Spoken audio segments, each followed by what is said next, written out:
Hola, ¿cómo están? Bienvenidos de vuelta. Yo soy el Dr. Marco y el día de hoy vamos a revisar la neurociencia del alcohol. Es decir, cómo el alcohol y su consumo va a afectar justamente nuestro cerebro y por supuesto enfocándonos en la dependencia y la adicción. Entonces veamos este tema. Veamos entonces la neurociencia del alcohol, pensando que el alcohol tiene una relación tan compleja con el humano desde que empezó y por supuesto hasta el momento actual. El alcohol es una sustancia química milenaria. De hecho, cuando nosotros dejamos fruta al sol, literalmente la levadura empieza a crecer ahí y transforma la glucosa en alcohol. Eso hace que probablemente desde que inició la vida humana o antes, seguramente mucho antes, ya teníamos una relación con el alcohol. Incluso hay animales que buscan este tipo de frutas ya semifermentadas con algo de alcohol, básicamente para emborracharse. Y en la actualidad tiene, por supuesto, usos tanto en salud, principalmente ahora para desinfectar superficies, materiales y demás, en la generación de bebidas alcohólicas, que es de lo que más vamos a hablar en esta plática. Vamos a tener que es un importante solvente, se considera un solvente universal, entonces muchísimas cosas se pueden disolver en alcohol, lo cual es esencial para una gran cantidad de industrias y va a ser también una parte muy importante en prácticas religiosas y culturales. Desde el Oktoberfest, por supuesto, hasta el vino de consagración, el alcohol es una parte muy importante. Ahora, ¿cuál es su historia? Ya quedamos desde mucho antes incluso de que fuéramos humanos, seguramente teníamos ya una relación con el alcohol debido a que es muy fácil que espontáneamente el azúcar de algunos alimentos se transforma en alcohol. De manera que cuando nosotros ya teníamos algunas civilizaciones, y desde ahí pues podemos ver la historia, ya había menciones del alcohol. El código Hammurabi incluía leyes para el consumo de alcohol e incluso penas y delitos. Y los médicos egipcios lo prescribían principalmente para calmar a los pacientes como analgésico y también como anestésico. Cuando no teníamos buenas anestesias, el alcohol era un posible sustituto de este tipo de fármacos. Más tarde teníamos dioses para el alcohol, como Dionisio en los griegos, Baco cuando pasaron a los romanos, que copiaron a Dionisio. Están las famosas bacanales, que eran estas fiestas en las que adoraban a Baco y que se consistían básicamente en emborracharse. Y teníamos personas que se dedicaban a adorar al dios Baco a través de la ebriedad. Y también, por ejemplo, el dios japonés Inari, que es el dios del arroz y también del sake, siendo la bebida más sagrada justamente en ritos shintoístas allá en Japón. Por otro lado, no todas las culturas tenían una apreciación tan buena, aunque en la cultura judía se consideraba una bebida sagrada, también se consideraba como una afrenta a Dios el consumo excesivo de alcohol. Y vamos a ver que esto se mantiene un poco hasta la actualidad. Y en la cultura musulmana era mal visto el consumo de alcohol y hasta el momento hay sitios en los cuales está completamente prohibido por la ley religiosa el consumo de bebidas alcohólicas. Ahora, hasta este momento de la historia, todas las bebidas que se generaban era, por supuesto, por esta fermentación, pero no era con tanta tecnología y entonces no tenían tanto alcohol. Sin embargo, con la modernización de los procesos aparecen las bebidas destiladas y tenemos ya la técnica de destilación. Y eso permitía que a la bebida básicamente se le quitara agua y entonces quedara más concentrado el alcohol, pasando de un 7% en estos periodos antiguos hasta un 60% o más en la actualidad. Y eso hace que con una mayor concentración de alcohol, por supuesto, también tenemos un mayor efecto tanto deseable o buscado como eventos adversos con este tipo de bebidas. Y numerosas culturas han tratado de prohibir el consumo de alcohol. Una de las más recientes nuevas es, por supuesto, la prohibición en Estados Unidos, que llevó a que las bebidas con grandes cantidades de alcohol se prohibían. No todas, las de poquito alcohol se podían seguir consumiendo y produciendo, pero también eso, por supuesto, llevó a la revolución de la aparición de estos grupos criminales muy grandes, muy bien formados, la famosa mafia, que se dedicaba a traficar con alcohol. Y numerosas culturas a partir de ahí también lo han intentado. De nuevo, algunas culturas musulmanas en la actualidad tienen prohibido el consumo de alcohol. Ahora, en nuestra realidad actual, en todo el planeta, el alcohol genera 1.600 millones de dólares anuales aproximadamente. Y aquí, por supuesto, podemos entenderlo solo como dinero o también podemos entenderlo como toda la cantidad de familias y de personas que dependen y que viven de la producción, comercialización y distribución de este tipo de bebidas. Viéndolo desde el otro punto de vista, desde la parte negativa, el alcohol es la principal sustancia asociada con agresiones sexuales, desde las más leves hasta las más severas. De pronto vemos en las películas que le echan cosas así, gotitas en las bebidas. Eso, aunque sucede por supuesto, no es necesario. La gran mayoría de crímenes y agresiones sexuales solo requieren el alcohol.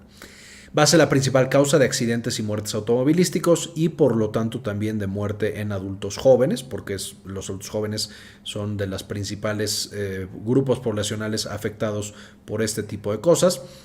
También es de las principales causas de muerte por enfermedades orgánicas, por así decirlo.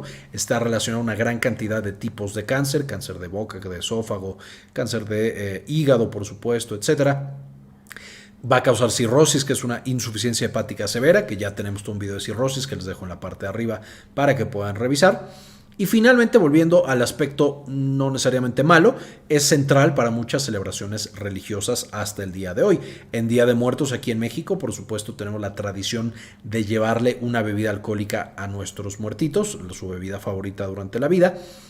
Los ortodoxos rusos consideran que el vodka, las cervezas pueden ser bebidas sagradas y entonces también son parte de sus ritos. Los cristianos tienen al vino de consagración, por supuesto. La Kiddush judía también tiene bebidas alcohólicas que no se consumen en gran cantidad, pero que son parte del rito. Y el shintoísmo ya decíamos que considera que la más sagrada de todas las bebidas es el sake, que es una bebida fermentada o alcohólica producida del arroz. Ahora, en este estudio del Dr. Knott, que hemos platicado previamente en el canal, no es un estudio perfecto, tiene muchos años, solo es en Reino Unido, etcétera, pero es de los primeros intentos para categorizar realmente cuáles son las peores y las mejores drogas, no por cómo nos sentimos referente a esa sustancia, sino por los datos que hay poblacionales. Dividía el daño en daño a otros y daño al usuario de la sustancia y podemos apreciar que el alcohol es la peor. Se lleva por un buen tramo a la segunda y la tercera, que serían heroína y crack. Y es mucho peor que otras sustancias que de repente consideramos como muy malas, solo por poner algunos ejemplos. Tenemos, por ejemplo, los esteroides anabólicos, el éxtasis y el LSD, la buprenorfina, que es un opioide, y los hongos. No, esto no es para decir que estas son maravillosas y todos deberíamos usarlas, simplemente para que veamos que el alcohol desde siempre se ha sabido, e incluso en los estudios modernos, que es una sustancia que tiene un potencial destructivo bastante importante. Ahora, este potencial, por supuesto, también va a variar dependiendo de la concentración de alcohol en cada sustancia. Vamos a tener que, en la parte de arriba, por supuesto, tendremos el alcohol etílico al 100%, que es alcohol completamente concentrado, al 100 o muy cerca del 100%. Este no se consume usualmente por las personas, sin embargo, habrá pacientes alcohólicos que no les alcance para otros tipos de alcohol y con eso tienen una muy buena cantidad, entonces, por supuesto, están arriesgando su vida mucho más, pero es parte de la realidad de los pacientes que tienen una dependencia severa al alcohol. Un poco más abajo, tequila y whisky, alrededor de 50%. Aquí, por supuesto, sabemos que la legislación de cada lugar es diferente y hay sitios que permiten más concentración de alcohol, pero tequila y whisky 50% es algo relativamente frecuente. Vamos a tener un poco más abajo el vino con 20%, luego la champaña con un 12%. De ahí tenemos la cerveza con 8%, que aquí ya nos acercamos a los niveles originales que teníamos de las bebidas, o bueno, no originales, pero de hace muchos milenios, básicamente. Y por supuesto, incluso bebidas que no pensamos y asociamos usualmente con el alcohol, pero que también contienen alcohol, como kombucha con 2.5% de alcohol, que también es una bebida fermentada. Y una vez más, la concentración de alcohol va a ser proporcional esencialmente a, por supuesto, la rapidez con la que tenemos los efectos, entre comillas, buscados, lo que quieren las personas, que es emborracharse muchas veces, pero también vamos a tener un mayor riesgo y rapidez y frecuencia de los eventos adversos que vamos a ver más adelante. Ahora, ¿qué pasa en México? De acuerdo a la última encuesta nacional de salud, aquí tenemos a este primer panel son los niños, la gente que legalmente no debería consumir alcohol. Recordaremos que en México la edad límite es a partir de los 18, entonces no es un corte perfecto, pero bueno, en términos generales la mayoría de acá son niños y de este lado tenemos a los adultos, 20 años o más. En verde tenemos el total de mexicanos, en azul tenemos a los hombres y en naranja tenemos a las mujeres. Y no voy a meter en cada una de las barritas. Esencialmente, si vemos a los niños, 2 de cada 10 niños consumen alcohol, siendo un poquito más de 2 de cada 10 para los niños y un poquito menos de 2 de cada 10 para las niñas, con 22% y 19%. Si nos vamos ahora al consumo excesivo en el último mes, este sería en el último año, pero en el último mes podemos ver que 5 de cada 100 niños ha tenido un consumo excesivo de alcohol, siendo 6 de 100 para los niños y 4 de 100 para las niñas. Entonces, a pesar de que la ley, por supuesto, trata de frenar que estas personas consuman alcohol, debido a que es mucho más dañino para estas poblaciones, recordaremos que cualquier persona abajo de 24 años tiene un riesgo relativamente incrementado porque el cerebro no ha acabado de madurar. Luego tenemos a los adultos. Estos adultos ya es legal que consuman alcohol y por lo tanto es esperado que tengan un consumo mayor, pero 5 de cada 10 mexicanos va a consumir alcohol, siendo casi 7 de cada 10 hombres y prácticamente 4 de cada 10 mujeres. Y si nos vamos a consumos excesivos, tenemos que 2 de cada 10, más o menos, tienen un consumo excesivo en el último año. 2 de cada 10 mexicanos, 3 de cada 10 hombres y 1 de cada 10 mujeres. Por supuesto, números bastante elevados. Y estos consumos excesivos, por supuesto, usualmente no empiezan aquí, sino que empiezan acá. Son personas que se expusieron antes, cuando el cerebro, de nuevo, no tenía sus mecanismos de defensa, tiene un riesgo más elevado de dependencia y continúan muchas veces por el resto de su vida hasta que fallecen relacionado al alcoholismo y por lo tanto es un problema de salud bastante importante. Ahora, ¿cómo va a entrar el alcohol en nuestro cuerpo? Por supuesto, casi siempre es tomado y cuando lo tomamos el alcohol tiene la característica particular que va a ser absorbido desde el estómago. El 20% del alcohol se puede absorber en el estómago y el 80% se puede absorber en el intestino. Eso significa que la absorción es relativamente rápida y a la hora del consumo ya tenemos una gran cantidad de alcohol en sangre. Ahora, el estómago también va a participar un poquito en el metabolismo, sin embargo, el principal órgano que se encarga de la destrucción de ese alcohol va a ser el hígado. Y aquí justamente tenemos primero una primera enzima que se llama alcohol deshidrogenasa, que cambia el alcohol en acetaldehído. El gran problema es que el acetaldehído es una sustancia increíblemente tóxica y cancerígena. Entonces, rápidamente vamos a través de una segunda enzima, una acetaldehído deshidrogenasa, o aldehído deshidrogenasa, vamos a transformarlo y a que desaparezca el alcohol de nuestro cuerpo, ahora siendo justamente acetona. El gran problema es que si nos exponemos a esta sustancia muy tóxica por poquito tiempo, no hay tanto riesgo, pero si todo el tiempo estamos consumiendo alcohol, esta sustancia tan tóxica, por supuesto, va a intoxicar a nuestro hígado y va a ir destruyéndolo poco a poco y luego mucho a mucho, llevando, como mencionábamos, a procesos como cirrosis, que es la pérdida completa de la función del hígado, y por supuesto, también puede llevar a cáncer de hígado, por supuesto, y a que el paciente fallezca. Finalmente, una característica particular del alcohol, algunas otras sustancias la tienen, pero no todas, es que va a variar mucho la concentración, qué tanto absorbemos el alcohol dependiendo de los alimentos que nosotros hayamos consumido. En el eje de las Y podemos ver el porcentaje de alcohol que tenemos en sangre y en el de las X la cantidad de minutos que han pasado. Las bolitas negras es un estómago vacío, no comimos nada. Las bolitas blancas es después de haber comido una buena comida. Esencialmente vemos que el pico se alcanza más o menos a los 60 minutos en ambos casos. Se retrasa un poquitito en la persona que comió.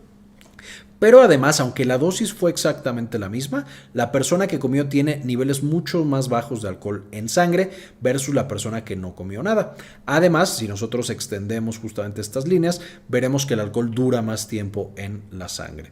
Y es por esto que el combinar alcohol con alimentos va a generar que haya una menor toxicidad y que también los efectos del alcohol sean mucho más moderados. Ahora, ¿cómo funciona el alcohol? Si nosotros le hacemos un acercamiento al cerebro, ¿cómo es que es tan fuerte nuestro cerebro? Esencialmente es porque va a secuestrar uno de los receptores de uno de los neurotransmisores más importantes que tenemos, que es el neurotransmisor GABA. Y el receptor GABA, lo que hace el alcohol es que se pega a este receptor GABA, que ya hemos visto con mucho detalle en el video de GABA, que también les voy a dejar el enlace acá en la parte de arriba, pero abre canales en el cerebro de cloro, las neuronas se inundan de cloro y entonces el cloro ya sabemos que apaga a nuestras neuronas. Esencialmente, siempre que tengamos alcohol en una neurona, esa neurona se va a apagar y va a trabajar mucho menos. y vamos a ir apagando las neuronas, por supuesto, de lo más nuevo a lo más primitivo y lo más antiguo. De manera que aquí tenemos algunas áreas verdes que se apagan rápidamente, entonces tenemos la corteza frontal y eso va a llevar, ahorita vamos a ver los efectos, pero en general a la desinhibición, que es lo que buscan muchas veces las personas, a una disminución de la ansiedad. Y de ahí vamos a ir yéndonos más y más profundo hasta que, por supuesto, apagamos los centros respiratorios y ahí es donde el paciente fallece debido a una intoxicación por alcohol. Aquí también, muy importante, como estamos diciendo que el alcohol, al inhibir estas neuronas de acá y la amígdala, vamos a tener una disminución de la ansiedad y una desinhibición. Por supuesto, un paciente que tiene una enfermedad mental caracterizada por ansiedad, pues va a buscar consumir grandes cantidades de alcohol.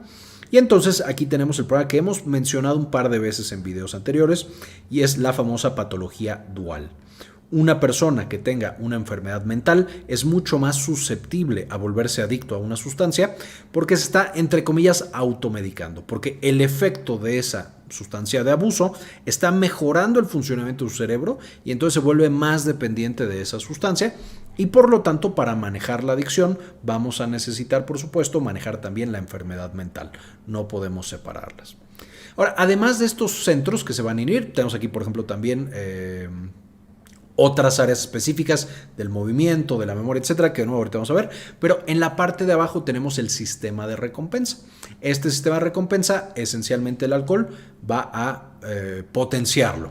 Si le hacemos un acercamiento al sistema de recompensa, que también ya vimos en videos pasados, también les voy a dejar el enlace acá arriba para que lo puedan checar, tenemos que esta área ventral tegmental, para que algo nos guste y nos genere recompensa, tiene que proyectar dopamina hacia otras estructuras. Y ya que nos gustó, vamos a apagar esta misma área ventral tegmental a través del neurotransmisor GABA. Entonces se apaga y entonces nos gustó, pero ya deja de activarse este sistema de recompensa y no nos volvemos adictos a todo. De nuevo, lo vemos con mucho más detalle en ese otro video. Aquí lo estoy mega resumiendo. Lo que pasa con el alcohol y con otras sustancias inhibitorias es que le quita este freno. Va a apagar a los que apagan al sistema de recompensa, le quita el freno y entonces nos vamos de corrido y es mucho más probable que yo tenga grandes cantidades de dopamina, que yo tenga que me genere mucha motivación y mucha recompensa a este sistema y que yo apague la parte del juicio y el raciocinio, llevándome, por supuesto, a un mayor riesgo de dependencia. Y esta dependencia, por supuesto, puede aparecer para el alcohol, es decir, el alcohol genera evidentemente dependencia al alcohol, pero también el alcohol puede, a través de estos mecanismos de potenciar mi sistema de recompensa, puede potenciar la dependencia a otras sustancias que yo esté consumiendo junto con alcohol. Entonces, desde nicotina y tabaco hasta cualquier otra sustancia no legal o incluso legal, va a potenciarse el efecto de dependencia cuando estoy combinando este tipo de sustancias. ¿Cuáles son algunos de los otros efectos? Ya quedamos que vamos a ir inhibiendo el cerebro, entonces primero tenemos lo, entre comillas, deseado, que disminuimos la ansiedad, tenemos esta desinhibición, nos atrevemos a hacer cosas que queremos hacer pero que no nos atrevíamos, a lo mejor bailar, a lo mejor hablar con la persona que nos gusta, a lo mejor confesar algo que nunca hemos querido o podido confesar. Pero si seguimos consumiendo alcohol y se incrementa estas dosis, ya empezamos a alterar otras áreas. Ya tenemos un juicio pobre, es decir, no medimos consecuencias, hacemos tonterías, vamos a tener problemas cognitivos, ya no podemos sumar, restar, ya no podemos recordar y hacer memorias nuevas, tenemos problemas motores, entonces ya no coordinamos tan bien, empezamos a arrastrar la lengua, ya nos empezamos a caer, nos da mucho sueño. Muchos afortunadamente se quedan aquí, se quedan dormidos y ya no pasa nada. Otros desafortunadamente aquí deciden manejar y por supuesto en malas condiciones tienen accidentes automovilísticos. Pero si sigue esta persona consumiendo alcohol e incrementando la concentración en sangre de alcohol que tiene, puede llegar a presentar desde problemas completos de la memoria y ya no se acuerda de absolutamente nada. No poder reaccionar al entorno y ahí es donde muchos criminales aprovechan para cometer un acto de agresión sexual y finalmente vamos a tener que los pacientes aquí caen en coma, paralizan o se acaba la activación de sus centros respiratorios por el alcohol y el paciente fallece en ese momento. Hasta que, por supuesto, 0.4 gramos de porcentaje va a ser una dosis letal 50, es decir, la mitad de todas las personas que lleguen a esta concentración van a fallecer debido al consumo de alcohol en términos generales. Ahora, además del problema de intoxicación, de un paciente que consumió una cantidad muy alta de alcohol, tenemos también el problema opuesto, un paciente que ha consumido alcohol por mucho tiempo, su cerebro ya se acostumbró al alcohol y lo suspende muy rápido. Ahí tenemos que aparece el síndrome de abstinencia y este es caracterizado por una hiperexcitabilidad del sistema nervioso central, del cerebro. Entonces, estos pacientes, todo su cerebro está disparando así a 1000 por hora. Y va a ser de los peores síndromes de abstinencia que existe. De hecho, es conocido como delirium tremens o delirio tremendo, tremebundo o que da mucho miedo. Y los pacientes tienen anorexia y pérdida de peso, van a estar muy irritables, con mucho temblor, primero fino y luego un temblor grueso. Van a tener ansiedad y agresividad, y aquí tienen otras alteraciones neuropsiquiátricas, pueden tener psicosis, paranoia, tienen por supuesto alucinaciones visuales y auditivas, pensando que algo los persigue, viene a atacarlos, viene a lastimarlos, una persona, un monstruo, que las personas que quieren los cuidan realmente vienen ahí para destruir a esa persona. Los pacientes pueden tener trastornos del sueño, usualmente insomnio, hipertermia, que es una temperatura muy elevada, usualmente arriba de 40 grados centígrados, y estos pacientes ya tienen un mal pronóstico. Como la temperatura es tan importante para controlar todos los procesos del cuerpo, cuando ya el cerebro no logra controlarla es porque todo se está saliendo de control. El paciente puede tener convulsiones, dolor generalizado y finalmente fallecer solo por el síndrome de abstinencia, de nuevo tan severo, y es por eso que es una de las causas o razones por las que el paciente debe estar internado para el manejo del síndrome de abstinencia. Y finalmente algunos efectos crónicos de largo plazo que pueden darse incluso en bebedores moderados que no toman tanto, pero que están tomando por mucho tiempo. Aquí, por supuesto, los accidentes al conducir, las agresiones físicas y sexuales, que estas se caracterizan por dosis más altas. En dosis más bajas podemos tener alteraciones en el embarazo, y de hecho el alcohol es de las sustancias que más causa malformaciones en los bebés, y es por eso que no existe una dosis segura de consumo de alcohol en el embarazo. Las mujeres embarazadas no deberían consumir alcohol para nada. Va a causar trastornos cognitivos y de memoria, en el sentido de que un paciente después de mucho tiempo, ya incluso cuando no está consumiendo alcohol, no se acuerda de cosas y le cuesta trabajo procesar ciertas ideas, pensamientos y demás. Puede llevar también a cáncer, como estábamos mencionando, a cirrosis, que es que el hígado deje de funcionar, alteraciones endocrinas, principalmente en las gónadas, aunque también puede llevar a las alteraciones en muchas otras glándulas y hormonas. Y por supuesto riesgo cardiovascular. Vamos a tener que el alcohol puede causar desde infarto, incrementar el riesgo de infartos, de insuficiencia cardíaca, de arritmias como la fibrilación auricular, etcétera, etcétera. Entonces, definitivamente el consumo crónico de alcohol va a ser una importante causa de morbilidad y de mortalidad en el mundo actual. Les dejo por supuesto la bibliografía. Este tema es súper importante porque no es tan sencillo como si sabes que deberíamos prohibir todo el alcohol en todo el mundo, debido a que tiene todas estas connotaciones culturales y religiosas, pero también está en la actualidad causando estragos en muchísimas partes del mundo, incluido México. Entonces debería ser algo que de manera muy consciente tratáramos de manejar y tratáramos por supuesto de regular. Finalmente también este video se lo tengo que dedicar por supuesto a las personas que hacen posible que hagamos toda esta cantidad de videos. Gracias a sus donaciones, los miembros del canal. Este video se lo dedico a Ferdinand Fernández, Yami Pascasio, María Eugenia, Gelacio García, Doctora Milis, Laura Elena Barojas, Farmacias Asociadas de Ecuador, Alicia Pereira, Enrique Segarra, Sandy Oliva, Hernán Gustavo, Javier Mejía, Gilberto Argueta, Gustavo Francioli, Cindy Magaña Bobadilla, Luis Ernesto Peraza, Doctora Susana Vidal y Mike Angelo. Muchas gracias por el apoyo y por las donaciones que nos dan cada mes. También, si ustedes también quieren apoyarnos y ser miembros, en la descripción del video pueden encontrar un enlace justo para apoyarnos. Con esto ahora sí terminamos y como siempre, ayúdenos a cambiar el mundo, compartan la información.